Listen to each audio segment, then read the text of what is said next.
Pathology is the branch of science that deals with abnormal growths or conditions in the body. Pathology deals with growths, tumors, carcinoma, and skin tumors. These growths are formed through abnormal cell growth and therefore show up as growths on the skin. Growth can be normal or abnormal, and this is why pathology is the only scientific branch of science that deals with growth. Although there are many forms of pathology, most forms of pathology today deal with the growths known as cancer. Skin cancer is very rarely the result of a pathologic condition and is the result of abnormal cell growth that develops in response to skin cancer. Skin cancer is the most common form of cancer. According to statistics, 80% of all cancers are not the result of a pathologic condition. But if you have growth on your skin, that does not necessarily mean you are dealing with pathologic growth. A growth on the skin can be normal or abnormal, and there are many forms of normal growth. In fact, the growth on the skin can be the result of normal cell growth that is the result of a normal condition.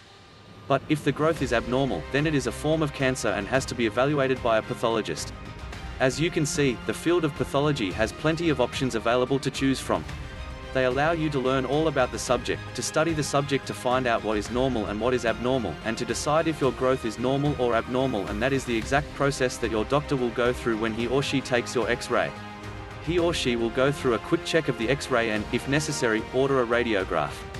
Radiographs or pictures of the X-ray are very helpful to find out if your growth is normal or abnormal, and in many cases, will clear you of having growth even before seeing the X-ray.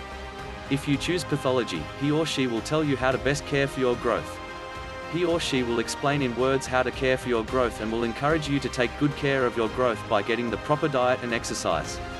You will be a very good model to your growth by learning how to care for him or her, just as you would take good care of your child, grandchild, or friend. All of these things will show in the end that you truly love your growth. So, you will enjoy the journey and you will certainly feel the love by caring for him or her. If you choose an imaging service, your growth will be studied using the best technology available. This makes the picture clearer and it shows the X-rays in more ways. By taking these pictures and analyzing them, you get a better picture of the growth. In the end, you may decide to either have a scan or not. If you choose an imaging service, you will find yourself with many choices and many problems to solve. You will have to choose the one that is best suited for you. This may mean that you will have to make an agreement with the company that will be providing you with the service to pay for this imaging service. But what if you are not happy with this outcome? Well, then you have to try again, because the company that you had to agree to pay could refuse to provide you with services after you have already begun to use their service. In addition, this choice may also mean that you will have to pay for several visits to the imaging facility. The results from one visit may not be of much use to you. Choosing the right company should be easier than picking out a growth medicine that you might be allergic to. In this case, the growth medicine could make you more susceptible to diseases and viruses that you may be suffering from. You need to take a closer look at the services you are considering. Many of them may be expensive. Many of them may also have a lengthy recovery period after treatment. Before you choose a particular service, you have to do some research on them. The services that you see could be very expensive. You might not see much improvement within the first visit. As time progresses, the treatment may only get worse. You may be spending a lot of money just to get results that may be temporary and which may eventually end. When you are going to use growth medicine, you have to be sure that you are going to get long-term benefits from it. You could end up getting some temporary good effects that will disappear because the growth medicine takes time to produce its effects. A lot of people are not going to get any long-term benefits from growth medicine. If you end up with benefits that you can live with, then you could just go ahead and use the growth medicine.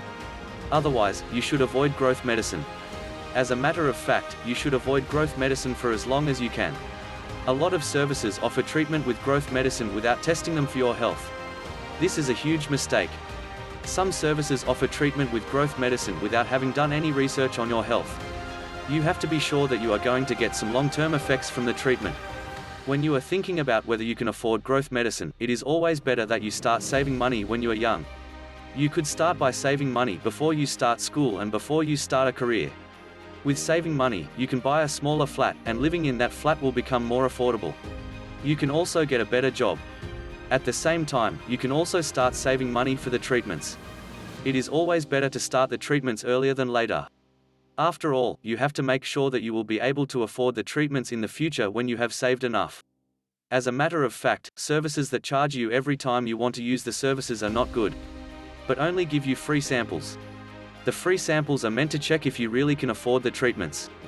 Otherwise, you will be wasting money on treatments that you cannot afford. Thank you for watching. If you got some value from this video, be kind enough to like, share, comment and subscribe to my channel.